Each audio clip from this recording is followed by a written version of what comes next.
औज़ुबिल्लाहि मिनश्शैतानिर्रजीम बिस्मिल्लाहिर्रहमानिर्रहीम अल्हम्दुलिल्लाहि रब्बिल आलमीन। अज़ीज़ान मोहतरम, आज मैं बस 5-6 मिनट 7 मिनट बोलूँगा एक ऐसे सूरे के बारे में कि जिससे ज़्यादा रिकमेंडेड सूरा रिस्क के लिए कोई नहीं है। आज पूरी दुनिया में एक मसला है, हर तरफ कहीं आप जाओ लोग दुआ मांगते हैं कि मौलाना दुआ बताइए कि रिस्क के रास्ते खुले, रिस्क के रास्ते खुले। उसके लिए बेहतरीन अमल पहले वाजिबात पे अमल करना, उसके बाद ही रिस्क मुस्तहब अमल करना। यानी आप वाजिबात अदा करके फिर आप एक ऐसा सूरा कि जो कुरान मजीद का वो 114 सूरों में सबसे ज़्यादा रिकमेंडेड सूरा है रिस्क के लिए। इससे ज़्यादा रिकमेंडेड सूरा इसलिए कि इसमें कई मासूमीन की हदीस, सबसे पहले अल्लाह के रसूल की हदीस है, 5वें इमाम का इरशाद है, 6ठे इमाम का इरशाद है और डिफरेंट और दूसरे मासूमीन का इरशाद है।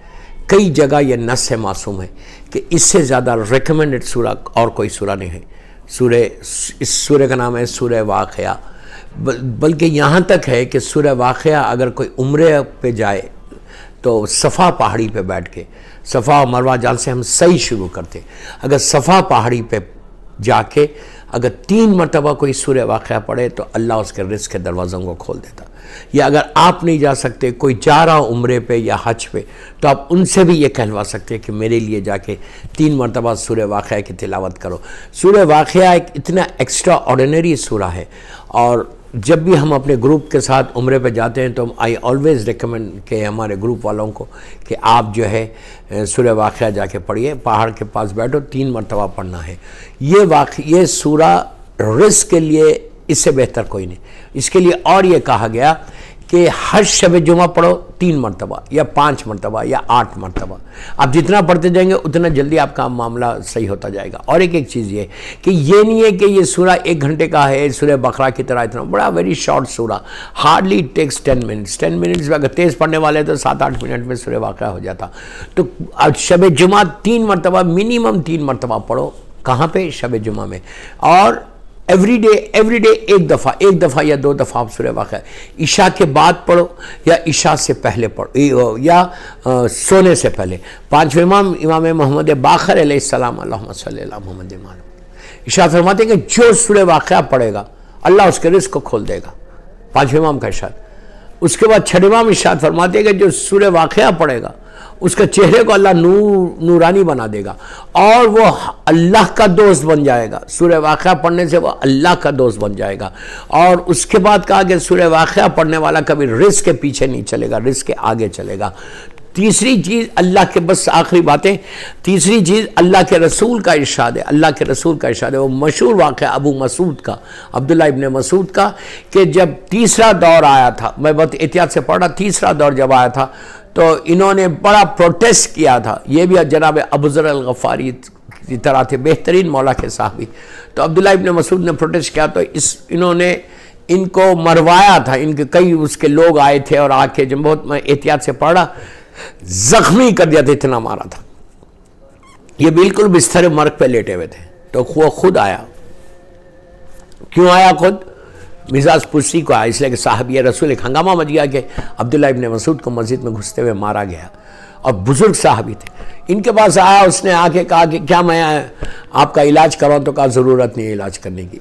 उसने कई चीज़ें ऑफ़र की, ये करूं, ये करूं, ये करूं। आखिर में कहा कि आप बहुत कमज़ोर हो गए, आपके बेटे हैं, आपकी बेटियां हैं, क्या मैं आपके रिस्क के लिए, आपके बाद आपके बच्चों के रिस्क के लिए कुछ इंतज़ाम करूं, कुछ आपकी मैं मदद करूं रिस्क के लिए? तो आपका जुमला अब्दुल्लाह इब्न मसूद का आपको हर किताब में मिलेगा। अब्दुल्लाह इब्न मसूद ने कहा तेरा 1 दिरहम 1 फिल नहीं चाहिए। क्यों नहीं चाहिए? तो कहा फिर तुम्हारे बाद चलेगा कैसा? तो कहा मैंने बच्चों को सूरह वाक़या सिखा दिया है, सूरह वाक़या की तलक़ीन की है और मेरे बच्चे सूरह वाक़या। क्या कॉन्फिडेंस है! देखो आप, असल ये चीज़ को पैदा करना है। जो मुझे सुन रहा है इस वक्त, मैं उनसे ये कह रहा हूँ, ये कॉन्फिडेंस को पैदा करो, इस यकीन को पैदा करो। तुम इमाम अली के मानने वाले हो कि जिनका इरशाद है कि मेरे सामने से हिजाबात हट भी जाएं तो मेरे यकीन में कमी ना हो। यकीन को पैदा करो। ये ट्रस्ट होना अल्लाह की ज़ात के ऊपर। अगर ये ट्रस्ट तुम्हारे पास पैदा हो जाए तो सूरह वाक़या गोल्ड की माइन बनकर तुम्हारे पास आ जाएगा। सूरह वाक़या पढ़ने वाला कभी रिस्क का परेशानी में नहीं होता। क्या कॉन्फिडेंस था, वो इतना बड़ा ऑफर कर रहा खलीफा वक्त कि मैं आपको फाइनेंशियली हेल्प करना चाहता। कहा तेरा पैसा नहीं चाहिए, तो ये मत घबरा कि मेरे बच्चों के रिस्क का क्या होगा, मेरे बेटे का रिस्क का क्या होगा। इसलिए कि उनका जुमला, इसलिए कि मैंने अपने बच्चों को सूरह वाक़या की तलकीन की है और मेरे बच्चे रोज़ाना 3 मरतबा सूरह वाक़या पढ़ते हैं, जिससे मुझे यकीन है कि मेरा परवरदिगार कभी उनके रिस्क को नहीं रोकेगा। तो बस दोस्तों, मेरी एक ही ख्वाहिश आपसे कि सूरह वाक़या की तिलावत अपने, अगर पढ़ना भी नहीं आता ना, टेलीफोन पे डाउनलोड करो और डाउनलोड करके सुन लो, कोई मुश्किल नहीं है। लेकिन सूरह वाक़या हर आदमी पढ़े कि उसकी जॉब सही रहती, उसका बिजनेस सही रहता। सबसे बड़ा इश्यू यह है कि तुम्हारा रिस्क, लेकिन कौन सा रिस्क? हलाल रिस्क। देखिए, सूरह वाक़या कोई जादू नहीं है। सूरह वाक़या पढ़ के आप वो सारे कंडीशंस उस पर अप्लाई भी होते। आप ये नहीं कर सकते जैसा रिस्क रुकता है। रिस्क किससे रुकता? खत रहम करने से। रिश्तेदार के आप हक को अदा नहीं कर रहे और सूरह वाक़या पढ़ते, सूरह वाक़या पढ़ते जाए, जाफरान से लेके पीले, कोई ऐसा नहीं होगा कि तुम अगर खत रहम करोगे। ये भी कंडीशन है, ये भी डेट इज वेरी इंपॉर्टेंट ना। क्या वाजिबात, मिसाल के तौर पर मैं नमाज ही नहीं पढ़ता, नमाज कज़ा कर रहा और मैं बोला मैं वाक़या पढ़ा, मेरा तो रिस्क खुलेगा। कैसे बोलेगा भाई? रिस्क खुलता है वाजिब की नमाज, वाजिब पढ़ने के बाद, फजर की नमाज के बाद ज़ियारत वारिसा पढ़ो, उससे रिस्क खुलता। लेकिन नमाज मिस मत करो, अगर नमाज मिस करोगे तो रिस्क बंद हो जाएगा। सूरह वाक़या उसी वक्त असर करेगा जो वाजिबात पे अमल करता। दूसरी चीज, खते रहम, सिले रहम करो। अगर तुम वाक़या पढ़ रहे, 10 दफा वाक़या पढ़े और तुम बोलोगे मौलाना ने इतनी बातें बताई कि सूरह वाक़या पढ़ो, मेरा रिस्क नहीं रुकता, मेरा रिस्क रुका हुआ है, तो चेक करो अपने आप को कि तुम्हारे खानदान के ताल्लुकात क्या है, तुम्हारे रिश्तेदारों से तुम्हारा हक क्या है। क्या तुम बात कर रहे किसी से, या तुम किसी से नाराज है और नाराज होकर तुम जो है ना बिल्कुल वो नहीं कर रहे।